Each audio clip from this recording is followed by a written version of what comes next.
మార్చి 17 నుంచి మనకు చంద్రమంగళ యోగం అనేది మొదలవుతుంది. అలాగే మనకు మార్చి 19 ఉగాది పండుగ అయితే వస్తుందన్నమాట. ఉగాది అంటే మన తెలుగు వాళ్ళకి కొత్త సంవత్సరం, కొత్త పంచాంగం మొదలవుతుంది అని చెప్పవచ్చు. ఈ పంచాంగం ఈ ఉగాది నుంచి మనకు రాసులు, వ్యయం, ఆదాయం అన్నీ మారబోతున్నాయి. ఈ సంవత్సరం ఉగాదికి మన రాసుల యొక్క వ్యయం, ఆదాయం మారినట్టే ఈసారి మార్చి 17 నుంచి చంద్రమంగళ యోగం అనేది కూడా మొదలవుతుంది. అంటే మనకు డబుల్ ధమాకా అని చెప్పవచ్చు. ఈ చంద్రమంగళ యోగం అంటే మనకు డబ్బుకు అస్సలు కొదువ ఉండదు అని చెప్పవచ్చు. మరి ఏ రాశికి ఎలా ఉంటుంది, చంద్రమంగళ యోగం ఎప్పటి నుంచి ఉంటుంది అనేది పూర్తి వివరాలు ఇప్పుడు మనం తెలుసుకుందాం.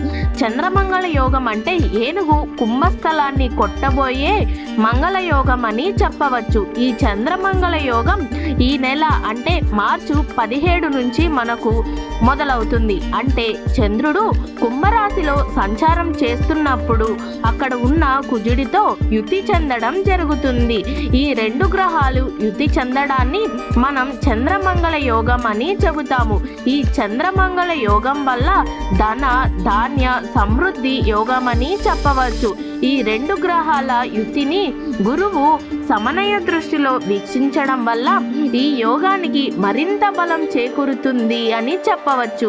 ఈ మంగళయోగం వల్ల ఆదాయం వృద్ధి చెంది ప్రయత్నాలు 100% ఫలిస్తాయి అని కూడా చెప్పవచ్చు. మార్చి 17 నుంచి ఏ పని చేపట్టినా, కొత్త కార్యక్రమాలు, కొత్త ప్రయత్నాలు చేపట్టినా మంచి విజయం సాధిస్తారు అని చెప్పవచ్చు. మరి ఈ యోగం ఏ ఏ రాశులకి ఉంటుంది, ఏ వారు ఆదాయాన్ని పూర్తిగా పొందుతారు అని ఇప్పుడు మనం తెలుసుకుందాం. మొదటిగా మేషరాశి. మేషరాశి వారికి శని అస్తమశయంతో మేషరాశి వారికి అన్ని రకాలుగా కలిసి వస్తుంది అని చెప్పవచ్చు. ఈ సమయంలో మొదలుపెట్టిన ప్రతి పని వీరికి పూర్తిగా జరుగుతుంది అని చెప్పవచ్చు. ఇంకా మీ ఇంట్లో వాళ్ళకి సంబంధించి శుభవార్తలు చాలానే వింటారు. పెట్టుబడుల్లో ఊహించని విధంగా లాభాలు వస్తాయి అని చెప్పవచ్చు. సంతానం కోరుకునేవారు మంచిగా గుడ్ న్యూస్ వింటారు అని కూడా చెప్పవచ్చు. ఈ మేషరాశి వారికి ఆర్థిక సమస్యలు కూడా చాలా వరకు తొలగిపోతాయి అని చెప్పవచ్చు. తరువాత రెండవది వృషభ రాశి. వృషభ రాశికి దశమ స్థానంలో కుజుడితో చంద్రుడు కలవడం వల్ల ఈ రాశులకి నిర్ణయం తీసుకున్న ఏ ప్రయత్నం చేసినా తప్పకుండా సక్సెస్ అవుతుంది అని చెప్పవచ్చు. ఆర్థికంగా మరింత మెరుగైన స్థితికి చేరుకోవడానికి, వృత్తి ఉద్యోగాల్లో ఆశించిన పురోగతి సాధించడానికి మంచి అవకాశం అని చెప్పవచ్చు. కొన్ని శుభ పరిణామాలు చోటు చేసుకోవడానికి కూడా బాగా అవకాశం ఉంది అని కూడా చెప్పవచ్చు. జీవితంలో సానుకూల మార్పులు సంభవిస్తాయి.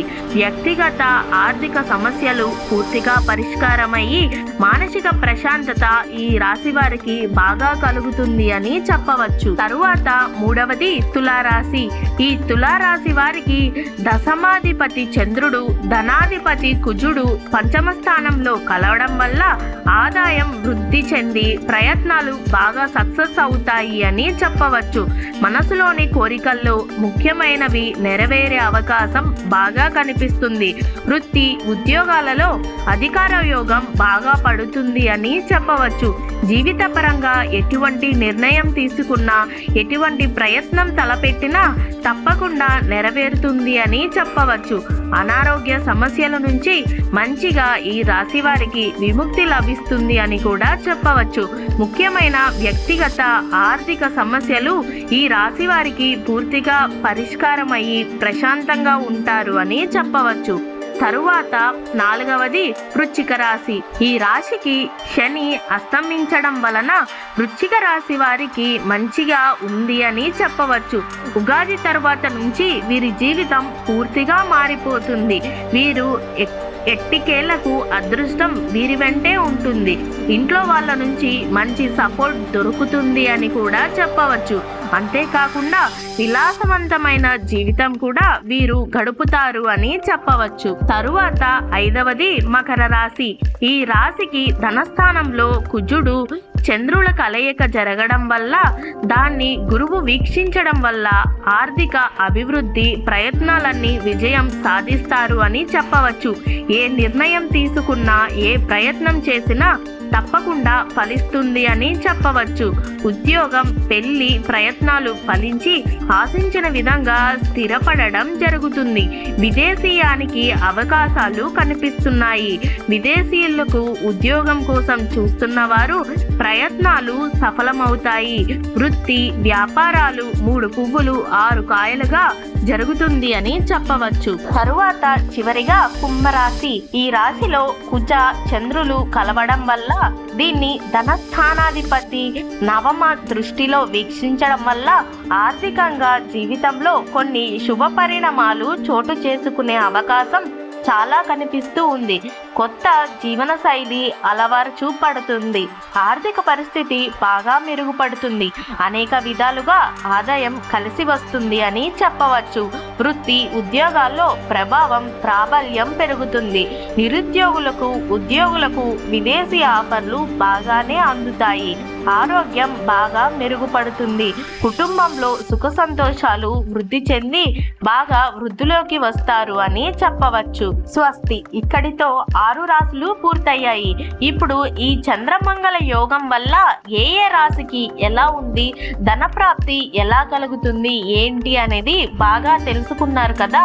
అలాగే ఉగాది గురించి కూడా నెక్స్ట్ వీక్ లో ఒక వీడియో అయితే చేయబోతున్నాను. మరి కొత్త సంవత్సరం మీ రాశి ఆదాయం, వ్యయం ఎలా ఉంది, మీ రాశులు ఎలా ఉన్నాయి, ఏంటి తెలుసుకోవాలి అంటే ఇప్పుడే మీ రాశి ఏంటో కామెంట్ చేసి నెక్స్ట్ వీడియో కోసం ఇప్పుడే నా ఛానల్ ని సబ్స్క్రైబ్ చేసుకొని వాచ్ చేస్తూ ఉండండి. నెక్స్ట్ వీడియోలో తప్పనిసరిగా ఉగాదికి సంబంధించి మన రాశులు ఎలా ఉన్నాయి అని త్వరగానే అప్డేట్ తీసుకొని వస్తాను. Thank you for watching Teju epic book. Please subscribe.